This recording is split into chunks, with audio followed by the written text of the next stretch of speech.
Good morning, everyone. We are the Group 1. This is for educational use only. Our group is allowing our instructor, Mr. Roldan Ardines, to use this as an educational material. Before we start, we have 5 objectives here. First, to know what is globalization by Manfred and the 3 basic qualities of globalization. Second, to identify what are the 4 ideologies of globalization. Third, to know the Michael Frieden's sentiments. And fourth, to know what is one of Apaduray key contribution. Fifth, lastly, is to know what are the 5 scapes of globalization. Introduction to the Study of Globalization by Manfred Steger. According to Manfred Steger, globalization is about expanding our social, political, traditional, and geographical across different countries around the world. It also means intensifying the certain connections for our worlds. He also said that globalization has no time limit, which is true. It can be happen anytime and anywhere. Globalization is connected to social. It refers to sharing of ideas and informations between and through different countries. The heart of this is social media. Example, popular films, books, or TV series. Next, political is connected to. It refers to the ripple effects and continuity of political relationships between different countries. Example, UN and NATO, which debates and regulate international politics trade. Traditional is also connected to. Most significant effects of globalization on local cultures is the impact of food choices. As countries become more connected, people have access to a wider variety of food options. Example, the presence of restaurants such as McDonald's in foreign countries. Here in Philippines, we already have McDonald's branch. Lastly, geographical. This increase of communications, connections, and resilience between people and countries and businesses. We already know that before, every country have a barriers to connect to each other. But in this generation, it became easiest to connect and dependent on each other to thrive. So here are the basic qualities of globalization by Manfred Steger. There are 3 basic qualities of globalization: the connectivity, mobility, and imagination.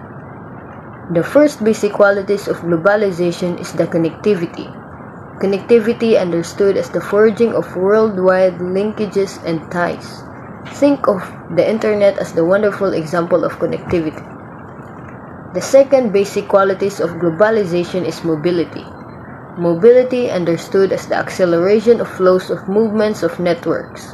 Again, wonderful example of mobility would be the movement of business travelers or the movement of refugees across political borders. The third basic qualities of globalization is the imagination. Imagination understood as people's expanding consciousness of the world as a single place, the idea of global citizenship, cosmopolitanism, knowing that you are part of a global human community that more and more is sinking in as globalization proceeds. So here are the 4 major elements of globalization: the formation of people, formation of ideas, formation of things, and formation of organizations. So the first major elements of globalization is the formation of people. Of course, we already talked about tourist refugees, business travelers, who cross borders in larger numbers and faster than ever before. The second major elements of globalization is the formation of ideas, disembodied information for globalization, ideas, information, and data. Think of the digital media, especially the social media, as a wonderful example of disembodied globalization. The third major element of globalization is the formation of things. The quality of things that are moving, that are expanding, that are interconnecting, small things like viruses, COVID-19, to very large tradable commodities in ships in large containers that really make the world go around. And the fourth element of globalization is the formation of organization. These organizations like transnational corporations like Exxon or Microsoft or GM or Ford that are teaching across the world.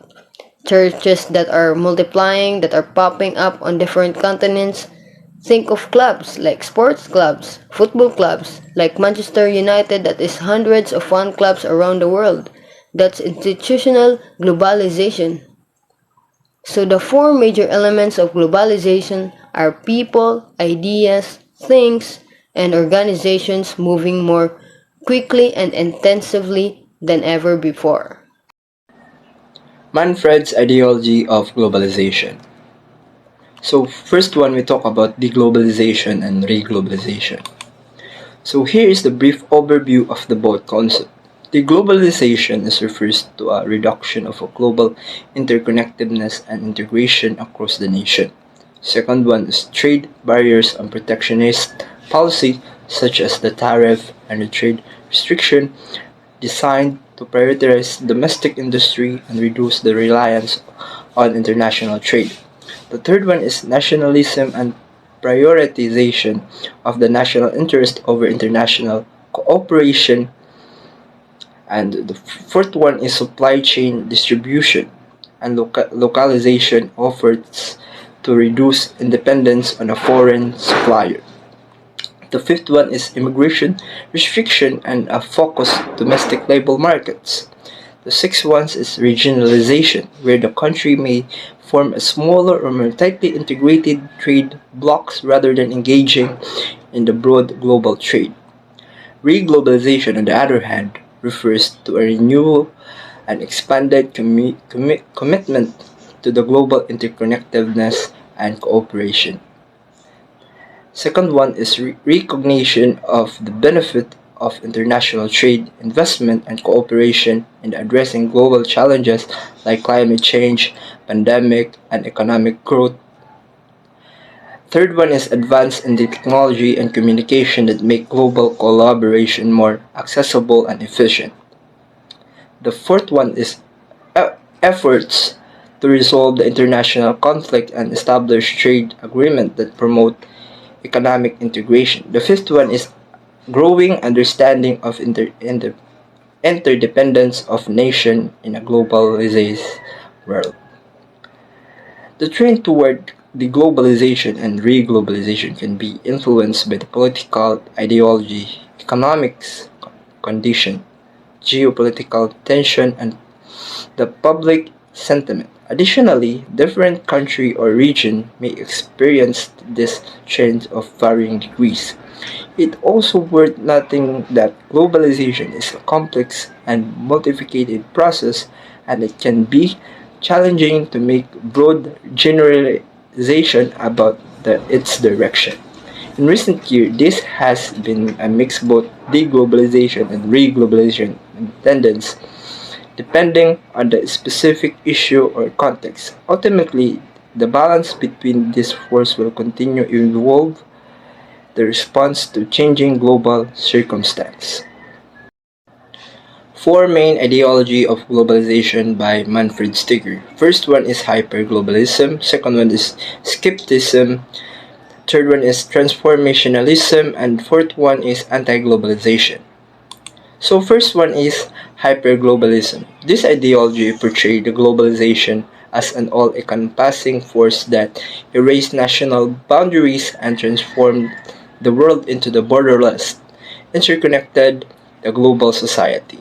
Proponents of hyperglobalism emphasize the dominant role of a global market, international institution, and technological advancement in the shaping the world. Skepticism. Skeptics of globalization, challenging the notion of the borderless world, and emphasize the continued significance of a nation state and local cultures. They argue that globalization is not all encompassing as hyperglobalization suggests, and that its impact is often exaggerated and evenly distributed. Transformationalism. Transformationalism is a view globalization as a complex and multifaceted process that led to both positive and negative changes. They acknowledge the transformative power of globalization in various domains including economics, politics, culture, and technology while recognizing the challenges it possesses. Anti-globalization. This ideology represents the critical stance against the perceived negative consequence of globalization. Anti-globalization activists argue that the process exacerbates inequality, exploitation, and cultural homogenization. They often protest against multinational cooperation, neoliberal economic policies, and international trade agreements. Steger's work has been influenced understanding the multifaceted nature of globalization and the way in which different ideologies shape the debates and discussion about effect. It's important to note that these ideas are part of the broader academic discourse on globalization and implication for society around the world. 5. Nationalism as an ideology. Ideology, a contested concept. Propagators of ideologies use images and symbols to get people to believe and act in certain ways. Nationalism as a political ideology uses the idea of nations to achieve political goals and may be the most potent ideology in existence. It is worth reflecting for a moment on what kind of ideology it is. And it is worth reminding ourselves that ideology is a contested concept, a term that can mean different things. Marx and Engels subscribe to the notions of ideology as a set of ideas that induce false consciousness in workers under capitalism. A second set of ideology is that set of left and right ideologies we hear about in day-to-day politics. Communism, socialism, liberalism, and conservatism. For example, nationalism, we could say, represent a third type of ideology. It is not easy to locate on the left-right ideological spectrum, though today nationalist rhetoric, generally speaking, is something more often heard from the political right. It is concerned with creating or maintaining the very political unit that the left-right ideologies need to ply their trade in the first place. One could pursue socialist and conservative strategies without reference to national governments, but most often they are thought of and pursued in terms of government policies for nation states. So, nationalism is a politic ideology, but a distinct one. In a sense, if a nationalist ideology is successful, it makes possible the pursuit of other ideologies in the sense of left and right policy prescription. According to Michael Prudence, the 5 elements which constitute the core structure of national are the prioritization of a particular group, the nations, as a key constituting and identifying frameworks for human beings and their practices.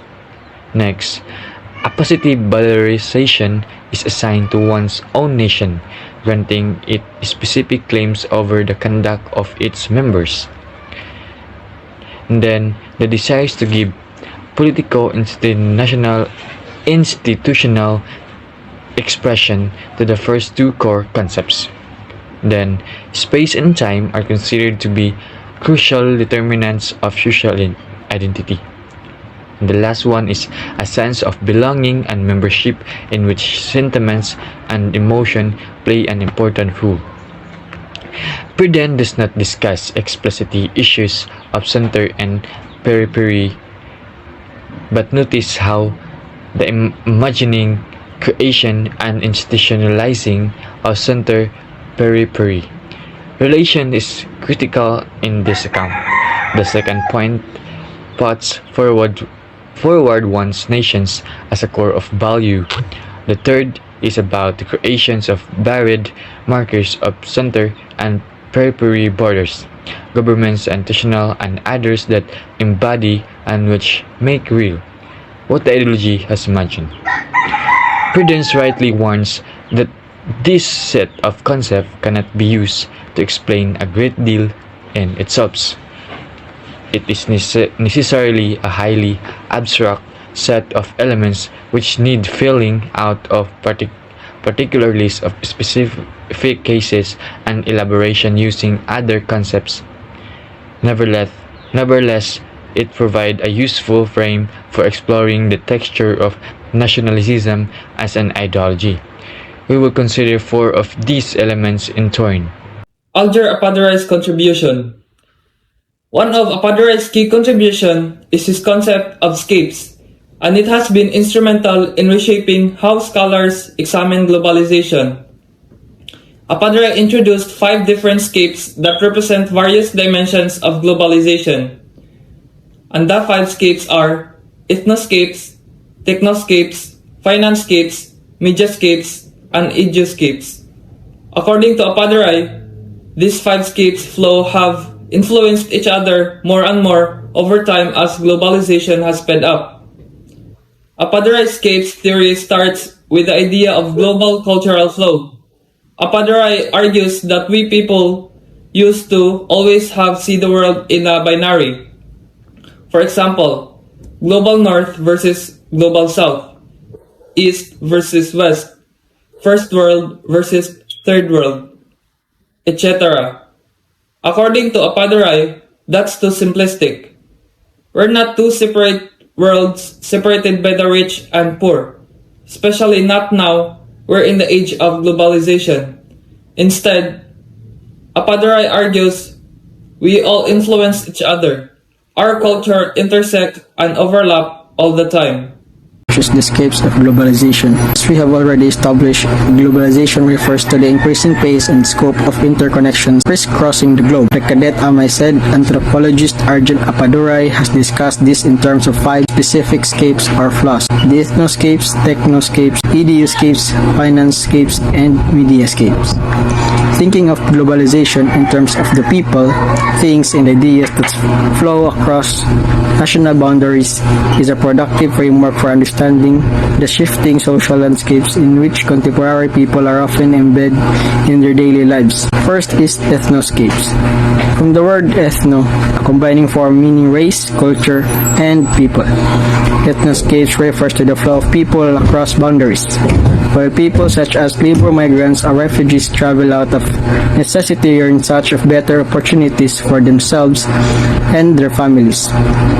Leisure travels are traveling for pleasure rather than business or work-related purposes. It is a type of travel that involves exploring new destinations, engaging in recreational activities, and relaxing and unwinding are also part of the scapes. In short, ethnoscapes represent the movements of people around the world. Examples are refugees, people who have moved to seek asylum from danger in their homelands. Second is economic migrants, people moving to seek jobs elsewhere. And third are people traveling to share and experience different cultures. Next is technoscapes. Technoscape refers to flow of technology. Apple's iPhone is just one example of how the movement of technologies across boundaries can radically affect day-to-day life for people all along the commodity chain. Globalization boosts technological development. First, globalization allows countries to gain easier access to foreign knowledge. Second, it enhances international competition, including as a result of the rise of emerging market firms. And this strengthens firms' incentives to innovate and adopt foreign technologies. The shortened technoscapes refers to ways of technologies help speed up cross-border movements. Sometimes there's also a technological globalization. Examples are such as the internet, cloud computing, high-speed mobility have accelerated globalization. However, this type of globalization can be seen as side effect. Thanks to the increased economic and political globalization, knowledge transfer happened faster. Financescapes refers to the flow of money across the borders, like the other flows discussed by Apadurai. This phenomenon has occurring for centuries. Example of these are stock exchange, credit cards, and new transfer technologies. The stock exchange refers to trades of capital occur in seconds, all hours of the day across the global stock exchanges. Credit cards.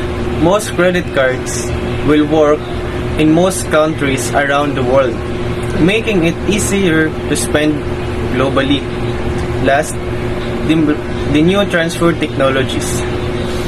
Businesses like TransferWise and Monzo are revolutionizing transfer of money around the globe by creating new and cheaper money transfer business models.